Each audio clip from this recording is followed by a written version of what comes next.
Et là, ils ont social. Très bien. Et là, ils ont Congo, la social. J'ai dit souvent au chef de l'État, Kabila a joué sur la sociale. Mais le président, quand on a social, soit quand on a social, match est athée. Balobi. Ceux qui passent, au côté sur côté athée, aux hommes, on a copie na bino, on a écoué, na kosenga na yo, tika Biblia, démissionner officiellement. Au salama kamona, ko sala bien. Bon, ndeko, toyebisa kibino likambo bandakala. Un prophète, c'est lui qui prend la pensée de Dieu et transporte le peuple de Dieu. Quelle est la pensée de Dieu la dernier temps? Un prophète, c'est lui qui donne l'ordre et l'équilibre au sein du pays et au sein aussi de l'église. Mais enseignement, il y a pétage. Mais pétage, ezali otobenyango Ebola. Pétage, ezali la coronavirus. Oh, ezali ko ranger bana na Nzambe. Ezali soni, ezali mawa. Nous ne savons pas église Nzambe zokende wapi. Ata bambi yango bazalaki boyete. Ata ba Mike yango monsieur ba frère Patrice Marc wanate. Ozomona ki azokende na Jean 10 les voleurs viennent pour détruire, pour égorger, pour détruire l'église. Peut-être yozoko. Bon appuyer alors qu'on était parce qu'on est chrétien. Bon appuyer yango te. Biso yoso toyebi ki Denis les père spirituel na yo. So ba yembi eloko moko ezoko. Père spirituel nanga toza ki wenge musique. Tu as une wenge musique pour la personnalité juridique. Il y a une église. Il y a une musique. Adolphe Fina va écouter une oh, il y a une musique. Écoute une musique. Oh, moi, chaque chose à son temps. Tant que je suis la bemba va forcer ma gamme. Ça dit quoi? Tant que je suis moi, je vous dis la vérité. Pagnos Bozwami, Ezato le Bela Congo, émission la bino préférée, Obo Messana Rosela, chaque jour. Aujourd'hui, je reçois pour vous prophète Ngefa, Nayeto Rosolola Marambo, et Belé Oyekoleka na République démocratique du Congo, Pe na Villa Kinshasa. Bonjour prophète Ngefa, bienvenue na to le Bela Congo. Merci beaucoup, moi Nekanga, qui est Nzambi Aïba Kupambola yo.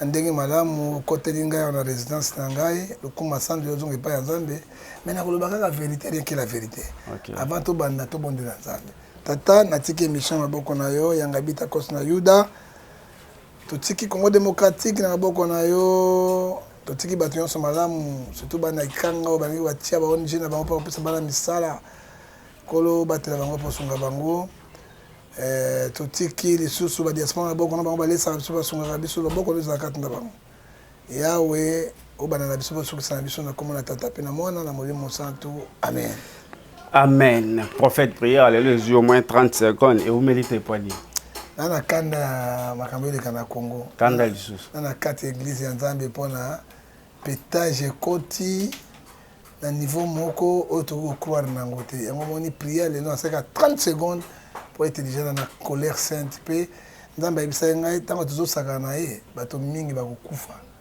à cause na bosobo tuzosala. Très bien. To ko tambala moko na actualité parce que actualité oeza à la lune les prophète Denis Lesi afro pétage bientôt aza déjà dans studio o to moni même ba polo et salemi eza bonzambe ou bien prophète abimi na bonzambe.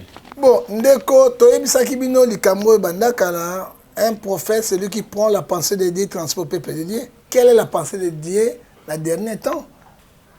Un prophète, c'est lui qui donne l'ordre et l'équilibre au sein du pays et au sein aussi de l'église. Très bien. Et quand nous allons dans la parole du Seigneur, Éphésiens chapitre 2, verset 20, nous sommes fondés sur les enseignements des apôtres et des prophètes. Et Jésus-Christ lui-même, Pierre Angulaire. Mais enseignement, il y a pétage. Mais pétage, ezali, otobenyango Ebola. Pétage, ezali, la coronavirus. Oh, ezali, ko ranger bana na Nzambe. Et messieurs les journalistes, ceux qui toquent plus loin, na kata mokana Philippiens chapitre 3, et toquent à 17 à 19, soyez les imitateurs de Christ. Il faut tous là-bas imitateurs de Christ. Est-ce que nous imitons Christ? Ou bien nous destruisons Christ. Ils allaient participer à Namawa. Ceux qui passaient, au côté de côté à thé, aux hommes, on a copie na bino, on a écoué, na kosenga na yo, tika Biblia, démissionner officiellement. Au salama kamone, ko sala bien. Mais quand ça, comme en Zambie, dans Matthieu 24, verset 5, et puis Bible, dans Marc 13, verset 5 à 6, et toi, il va être Romains 14, verset 10, nous serons sévèrement jugés dans le tribunal de Dieu. Ils allaient sonner, ils allaient mawa, puis ils allaient passer. Nous ne savons pas, église Nzambe Zokende wapi. Et ma politicien va comment c'est kabiso. Mais pourquoi le Nzembo na yowana bakobeta ngo partout, bakobeta ngo na église, aye côté ya bana Nzambe na pétage. C'est quoi na lobby hein? Bakoté ngo na église. C'est un esprit d'égarement. Bakoyeba na église. Hein? Esprit d'égarement. Hein? Ata bambi yango bazalaki boité. Ata ba Mike yango monsieur ba frère Patrice Marc wanate. Ozomona ki azo kende na Jean 10 les voleurs viennent pour détruire, pour égorger, pour détruire l'église. Peut-être yozo comprendre pétage wanate. Abi pétage eza philosophie mobimba. Bakoyemba ngo pe na église yemo kwa lobi. Crini na pesi wana. C'est écrit quoi? Bana TikTok. Na lobi sigo crini ni wana. Il faut appeler ça dans Jésus ou bien Jova. Alpha Omega, on peut te comprendre. Cri à Betiwana, ça dit quoi? Hein? Ça dit quoi, monsieur? Oyebi, Ephésiens 5, verset 16, on dit racheter le temps quand les jours sont mauvais. Galates 6, verset 7, c'est que l'homme reste mis moissonnera. Bon, appuyer alors qu'on n'était pas parce qu'on est chrétien. Hein? Bon, appuyer en côté. Biso yo soto yebi que Denis les c'est la père spirituel na yo. So wa yembi le romoko ezo père spirituel nanga. Toza ki wenge musique. Tu as une wenge musique pour la personnalité juridique. Il y a une église. Église au wapi. Biso tebi okaka pas Denis. Non, dans une église, dans un chef spirituel, j'ai des pasteurs, dans un diacre, dans une communauté. Papa moi mon père spirituel. N'est-ce pas azana kati ya Allemagne lelo. C'est mon père spirituel. Raconte na yona Denis les ezala Denis Paul lelo to ko. Raconte wenge musique ate. Adolphe na ba kutana kindenge. Oh, yo tu n'as pas dans de Denis. Écoute là wenge musique. Oh ya basangani. Moi j'étais à Brazzaville, aïko prêcher Kao Lazaraki na bandal, aïko prêcher pas na ngai. Ça on peut combattre quelqu'un dans le système où beta ka ba verse na binini. To vandi ta ngana yeto bino, to ça la confession, to bandi confession dans 3 ans dans Mikanda. Ce qui lelo ozota la église Nzambe. Ozoloba église ezo kende liboso ou bien église ezo. Nous avons échoué dans notre émission surtout des passages d'église de réveil. On a échoué catégoriquement. Maintenant, ce que moi je peux dire, on a mené colokite sauvage dans l'église. Et la mort est dans le pot.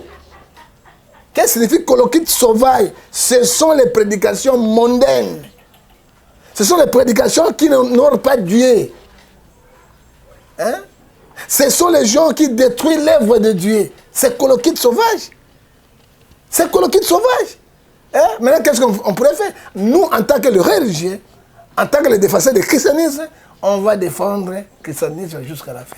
Est-ce que les gens vraiment na basala Nzambe oyo na mikolo na RDC oyo soko tali bolobité musala Nzambe oyo aza vraiment en ordre azo sala Nzambe na ndenga. Papa kela ni pata et tozali lisusu na Papa Barout. Très bien. Hein, il faut dire la vérité. Troisième pasteur na monité. Kanga yote. Na monité, on a comment na monité. Donc vous avez bien mis ça. Oui, je crois et Roger Barolanda biso pour la vérité. Pasteur Barout azala l'église de réveil. Non, même azala l'église de réveil, azala l'église de réveil parce qu'il est modèle. Très bien. Tolanda modèle, papa Kelani modèle. Pas qui ma papa Kelani pour l'année. C'est lui le père de l'église de réveil. Hein? Adina Bala Koufa, Vernon Koufa, pourquoi Dozo Kima, papa wana pour l'année, monsieur le journaliste? Parce que lui, il reste avec la vérité, avec l'arche, avec baguette, il y a église de réveil. Parce que Misala n'a pas bien été. Oh, Dozo ça, le papa, au moins, tu as Sony. Parce que tu as l'église de réveil. Ça fait longtemps, hein, na quatre églises de réveil. Parce qu'on considère biso le sous-té. Parce que parce que mon abiso quoi tous aina milim et puis pétage c'est bateau les mitou d'abord ça la raté c'est non les pétages bateau balobi tozonga na biso atana catholique to protestant parce que kuna nde bonzambe vraiment etikali l'église de réveil comme vraiment poto na poto c'est comme homosexuel ou na catholique était na protestant hein est-ce que poison ou tawa si ba poison ou ta kunati hein ma bezali mais bango ba yebi ko se gérer ils savent gérer les choses. Homosexuel et autant catholique. Et autant catholique, bah imagine nous rouge, noir, et autant catholique, ils savent gérer. Mais on a biso hein. Au moins là on a catholique na protestant. Et là on a bango ma casse ezali parce que bah na doctrine moko. Très bien. Et puis na doctrine moko bazali centralisé na chef moko cardinal, évêque tout cela. et prêtre à remettre ça la biloko papa mana. Mais il y a bino pesant ndengo na Denis les César avec na bino na communauté na bino. Mais ça il y a ça gardé trop dit. Donc excommunié. Non trop discommunié était pas le président vie mais nous sommes les opposants. Voici l'homme au hasard pasteur il y a ACK yepe muku na kuna bengani na église. C'est la jalousie aux bombassai dans Zambie. Galates 5 verset 19 les œuvres de la chair sont manifestées impudicité, jalousie, idolâtrie. Les longs ngai na fier na boti bana nanga. Moi nanga moko le soki abali premier ministre to ministre vous seconde ngai. Là moi nanga mobile là comme to ministre to a comme gouverneur to a comme vous seconde ngai na ko combattre te loko bimina nzoto ngai. C'est la sorcellerie. Hein? La haine et la jalousie. Na message à ACK ezalaki jalousie te balobi azo reconnaître père spirituel na été depuis Aoutimbo Bembo. Papa montagne na poison déjà ndengazana nazomona matama to elali. Et puis oyez bien papa. Tu peux tromper toute la nation. On ne trompe jamais la conscience. Hein? Ce que moi voici l'homme matama nyonso kitibo. C'est du poison. Ce qu'on place sur nous makamona mabe akolinga proche bino ndenge nini. Et donc on peut discriminer parce qu'il y a bien un supériorité. Mais ce qui va fouiller des formations. Nous avons un Dieu qui est vivant. Hein? Malachie 3:7 de l'objet, Dieu ne fait rien sans toutefois révéler ce qu'il a serviteur. Voici qu'est-ce qu'il doit faire, monsieur. À moins qu'il y ait déjà atteint. Et puis moi je te dis aujourd'hui, voici qu'on n'est pas guéri. Telle la situation, les autres gars n'ont pas courage. Hein? Quand tu vois voici l'homme comme ça, dans mon cas, l'Inde, quand il était empoisonné, c'est moi qui ai aidé à l'Inde. C'est un gars qui est à l'Inde. Il y a un moment où à l'Inde, tout ça. Il y a toujours papa. Et bien on a contribué à la Kende qui n'a prié dans Bokoko. Et je sais les produits. Oui, il y a produit. On a traité poison. Et puis il y a l'ongue ici là. Alors pourquoi pas OEDP voici l'homme. Non, voici l'homme à Talingaïté. À Tuningaïté. Tant on a besoin de défendre voici l'homme, il y a ça, il y a Mbindo, il y a salité, il y a l'Ikunya, et ça bébé ça moussala dans Zambie. Et ça dit quoi? Voici l'homme a discommunié, et ça il est là côté parce que Banda Kala s'est préparé qui. Et quand tu vois ces églises, voici l'homme, bon Dieu, il y a voici l'homme, il y a qui mais ça là wana. Et tant que Monique Mbebe quoi ikuna. Mais à moi, c'est trois tours de vie, à se retirer, à discommunier. Et ça, il est là côté parce que voici l'homme, Azali une branche motrice. Oui, il y a ma carte ici, mais c'est ça. Alors, moi, je te dis aujourd'hui, oui, après, voici l'homme. C'est du pasteur, c'est Balongo. Vous voyez bien, 10 pasteurs, hein? Oui, Balongo, Balongo, Balongo. Et puis, effondrement, c'est que l'union sur moi. Pasteur Mukuna, évêque Mukuna Lobi, il y a atazo te ya malamu, atazo lo balikamweza landela, et là on a eu batubandi melaite. Alobi soki batubandi melete, mais nzamba lo la yebi. C'est soya ça, soya de batubandi melai. Pardon? Soya, tu n'as de la soya. Oui, bien, tatouane, tatounyam. C'est le bandi melai, c'est ça. Comment les choses qui, papa, qui fanatisme. Hein? Jacques chapitre 2, verset 19, Dieu nous considère comme les agressés. C'est comme si on avait dit que moi, c'est pas grave, moi, c'est pas grave.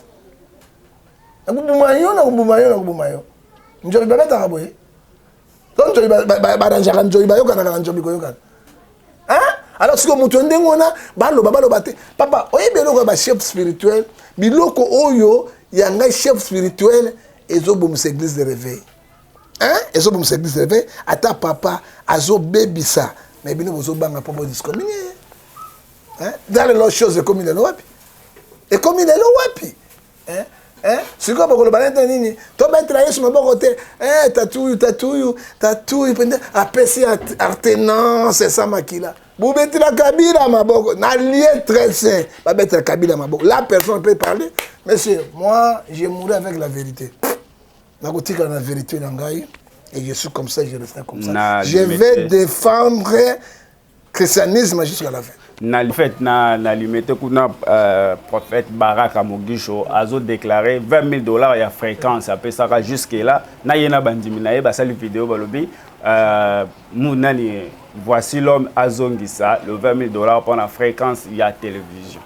Est-ce que Ndekonangai, mon fils, mon ningaza malade, ata église a continue avec Satana.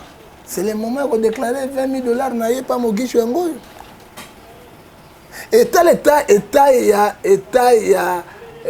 état oyo ezali ya voici l'homme. Les états critiques. Et puis, bango ba 6 000 comme 20 000. Et puis, yo mogi chokotinda bato ba finga, ouais de Dieu. Somme 105 verset 15. Hein? Somme 106 verset 16. Est-ce que c'est normal? Injurer un homme de Dieu, ouais de Dieu devant tout le monde, monsieur le journaliste. Est-ce que c'est normal? Nous allons où? Ça dit quoi? Ce sont les serviteurs de Satan qui manquent l'amour, qui manquent la bienveillance, qui manquent le fruit du Saint-Esprit. Galates 5, verset 22. Hein? Et puis, Bible, Matthieu, ils sont bien Luc 12, verset 3. Nous allons pour les missions dans bateau. Ce qui baraka mokishi le loi na télévision parce qu'il y a lobby a tout ni balembi. Azoya na bureau bacheli ba policier moyen cotaté. Ya ngwa moni moyen monsieur zate a déclaré peut-être na baraka mokishi un grand pasteur par hôtel en déconner ba rocher ba barrière. Je ne crois pas, ce n'est pas normal. Il fallait pas ça la Matthieu 18 verset 20 ba solo là. Il fallait pas solo là. Hein? Hein? Mais comme ça, on est à niveau de l'église, désolé. Dans le niveau de ma caméra, vraiment, c'est désolé et désolé, c'est désolé. Pour moi, en tant qu'homme de Dieu, je connais les effets. Les pagans ne sont pas ça. Les missions ne sont pas ça. Les sont pas dans un Philippiens chapitre 3, verset 21, 18 à 19, soyez les imitateurs de Christ. Est-ce que toujours on a dit, toujours qu'il y a ils n'allaient pas se peiner à Mawa. Hein? La temps de la fin. Hein? Bible le baki yango na Matthieu 24 verset 25. Okomona makambo. Eko salem. Matthieu 24 verset 8 le baki yango. Bako funda bino, ba pesa ma private mortel. Bako poisonner bino à cause de la vérité. Voici les 7 signes de temps de la fin sont arrivés. Au lieu de passer à terre le royaume du ciel, évangile du royaume, à terre la crainte de Dieu, l'obéissance, la bienveillance. Un pasteur qui commence maintenant à prêcher la haine dans l'église. Que dirons-nous? Vraiment, je condamne Ephésiens 5, verset 11. Pour l'église, la politique, pour le moment, RDC, est bien ou bien. Bon, et là, on a monné à Mboka, il y a premier, la ville à Kinshasa, il y a Solomingi, mais un gouverneur Jantimingo Bilampaka, Otolobi était Mokila Yanzoku, Soko Simbe Zoki. Quand même, ils ont l'accès aux tambours là-bas sur le site. Opération Kini Bopeto, on a monné des produits fruits nango. Il faut ton dimayango. Faut ton dimayango. Et bandigo. Bah, puis, monsieur, on a balou basi. On ville propre. Même banda, c'est plus propre. Na ibi noté. On a solo tobo ça sur les alatés. Sur le bon mais moi je l'ai pas vu, monsieur. Toi, tu viens là-bas, moi je suis de l'Équatorien. Il faut na kende na tel la paix. Bon, je crois. Et puis, gouverner peut en banda comme ça, Moussala. Bobo Longo, Asosala Moussala. Mais, quand même, tout ça, mon évolution. Mais pour la infrastructure, mon sous, tout ça, mon amélioration dans Mouké, ça va parce que le président est dans la carte terrain. Ce qui m'a dit, Moussala, et là, ils ont une social. Très bien. Et là, ils ont un Congo, la social. Je dis souvent au chef de l'État, Kabila a joué sur la sociale, mais le président contre la sociale. Soit contre la sociale, match zate. Balobi qui n'est comme chantier et puis bazo embrouiller peuple pour na ba c'est la bango encore mandat ndiango moni vers la fin bango bazela ka la souka bopo ba timola Kinshasa mamabe chanter des amaram toto ngamboka kene na Afrique d'ici de kutango chanter chaque jour hein kene même na mboka na bengi yango na Malawi ba chanter chaque jour. Hein? Pourquoi quand en 2022 vers la fin? Mais si vous votez, tu sais que si vous votez, atikali pas continuer chanter na élection vraiment il cause la peine mais guerre dans est ça élection en 4 guerre je crois moi il faut dire la vérité hein. Très bien. Moi nini la benga ngomo ekosale mamuke ekosale mamuke moi transition mo sale mamuke de Kabila Salaki mais je crois transition les sous. Mais tout ça c'est gagné. Hein jusqu'à ce que ça enrôlement. Hein? Oui. Tout ça 100 millions d'habitants. Enrôlement biso ça 2 ans 5 ans. Tout ça il en a en côté. Carte d'électeur tout ça en côté. Qu'est-ce que vous croyez maintenant? Vous croyez quoi? On doit faire quoi? Hein? Il faut tout là-bas, biloko na tout, mais comme nous sommes les enfants de Dieu, tu vas bana na Nzambe, Nzambe za kati na biso, tout ça mais la Nzambe qui mi a sauvé zala qui le meilleur gagne. Que le meilleur gagne, wana maloba ya prophète de la nation et puis prophète du peuple, la bonne nation. Yo longa nation. Va pétage wana boy papa. Mais vous avez ya mboka école. Prophète du peuple na yo ya ngai ya batonyos. O école wana ezali nzamba ba Israël. Alors ba ki to ya école Brazzaville ezali nation. Cameroun ezali nation, États-Unis ezali nation. C'est le prophète de notre nation. Mais voilà.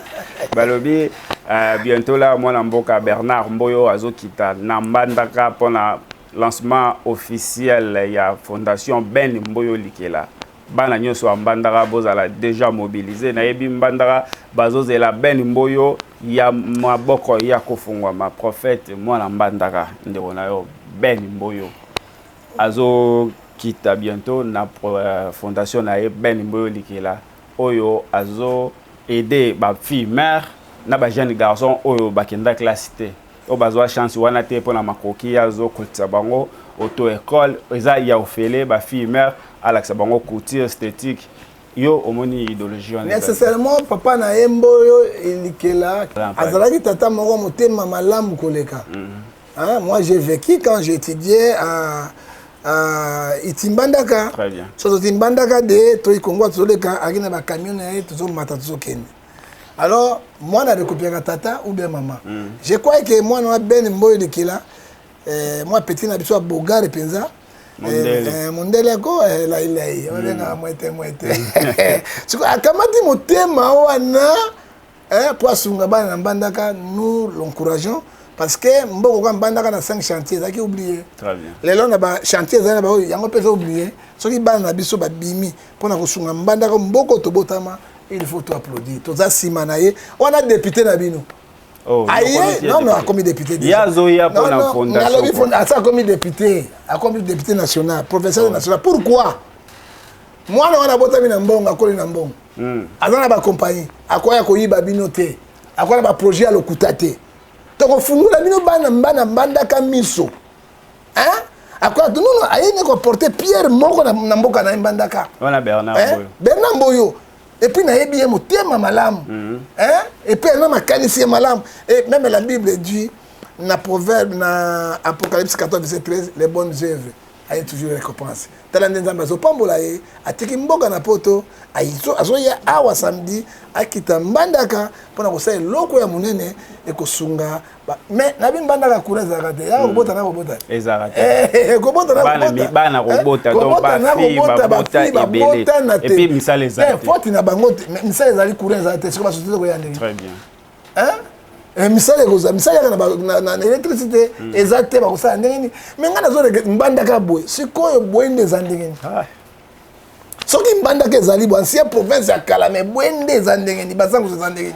Ça dit quoi? Tozo senga bana ya makitoko ndengo wana Bernard Mboyo, oya motema malamu to ko soutenir na ba prière na makambo yonso parce que avant ça masolo. Oui moi sur aboti 3-4 bana. Au PC machine na bana kotonga.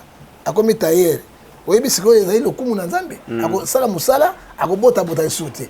Si vous avez un code de chauffeur, vous avez $100, montant $100, $50, après c'est un fait. Alors, créer une société, pas un grand commerçant. Moi, la société, et que ça, la mandaka est lingi. Mais tu as tu as des délais. Pour les coups de ça, c'est député. Gros poisson, bazan la mandaka, c'est député. Gros poisson, bazan. Kokate, banana, toi l'idéologie à Sika, gros poisson, ça, et l'autre côté. Jean-Claude Bayende. Bayende, ça, et l'autre côté, et l'autre, ça, la mandaka zate. Quand on a le pouvoir, au moins, tu as gouverné à Sika.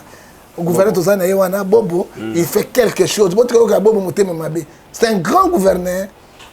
Oyo quand même, Azobunda, n'a pas moyen d'aller coquille. To soutenir, mais bon, tu as monté mal kunyate. Ba gros poisson, ba ça et l'autre côté. So ba bano ba ye, bano yamboyo ba ye. Ba koti bena yamboyo, a koti na kati yamboyo. Na kati yambanda ko sala ba evre ndengo na lokumu ekozonga epaya Nzambe. Oponier balamoro. Député national direct. Voilà Bernard Mboyo, vous êtes déjà député. Napoye azala député professeur parce que Agoti a mon couroukou na gouverné. C'est un bon gouverneur de Bobo. Yo Nicolas la gouverneur on dirait le romo ezana. Gouverneur non papa na zoli ate. Na lobby Bobo a bengi ngate mais papa wana azana souci ya équatorien papa wana c'est un affaire akoti musala na nzala te businessman oui businessman o bezo ka akoti na nzala te lokola motazo ya donc et l'autre côté il vient pour piller pour voler l'argent de l'État ce n'est pas excellence gouverneur Bogare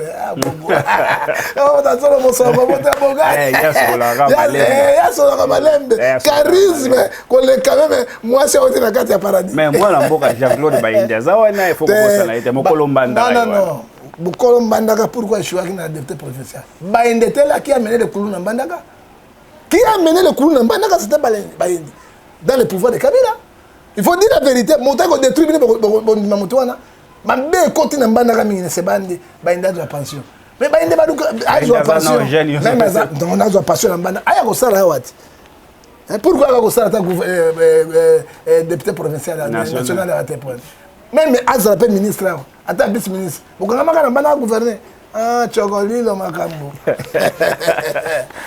prophète Lobi Jean-Pierre Bemba azaki na mbandaka ya mamaki ebele puis moi conflit moko on dirait zoli kana sena se wana bate Jean-Pierre Bemba lobi bana mbandaka bazala ini province ezaka moko ezaka grand Équateur nde est-ce que Jean-Pierre Bemba to repese lisusu confiance na province Équateur ndiko to koyebisa yo Ecclésiastiens chapitre 3 verset 4 chaque chose à son temps tanga bembeleka la Bemba doit forcer makambo donc leadership yaka et puis bagilo ndo babimi bagilo ndo moto babimi na bango parce que net ngobé la bimi il appuie le chef de l'État nous sommes derrière lui parce qu'ils ont appuyé le chef de l'État hein auto yebaki ba grand poisson bazala ki ba tamakas lelo ACP on est traité bango ça dit quoi tango ya ba Bemba ileka hein moi je vous dis la vérité et là on dit Bemba tongi na banda au moins l'école Guido na tongi na banda moi je l'ai vu boye na kata mais extraordinaire ozo komona tango na bango ileka et puis Bemba ba désespéré que comment président de la République mo komona mboko mais il y a zo soutenir en vision chef de l'État mais ça si maman na le premier ministre ako ça BFD na Poutine ba ça kiti au président au premier ministre au président premier ministre ça là mais pour la pénal les président je ne crois pas. Voilà mesdames et messieurs tokomi déjà ko chité na émission le prophète pour na to clôturer émission lelo liloba na parlant bana nzambi liloba na biso hein. Ils allaient Ephésiens 5 verset 16 racheter le temps quand les jours sont mauvais. Donc keba na lire tozo ke na ngo ils allaient lire mon criminel et Bible ebiso na 4 na mokanda Ephésiens 5 verset 14 toi qui dors réveille-toi. Sauf que fungoli miso na te ezali hécatombe parce que biso ba sakoli to mona ba kamazali bozo pe tozo ko noncer yango pas tozo ko noncer yango était to fungola miso na biso parce que ma belle côté colloquite sauvage et côté de l'église et colloquite sauvage ça va nous produire c'est Romains 6 23 c'est la mort dans ce qui se voit.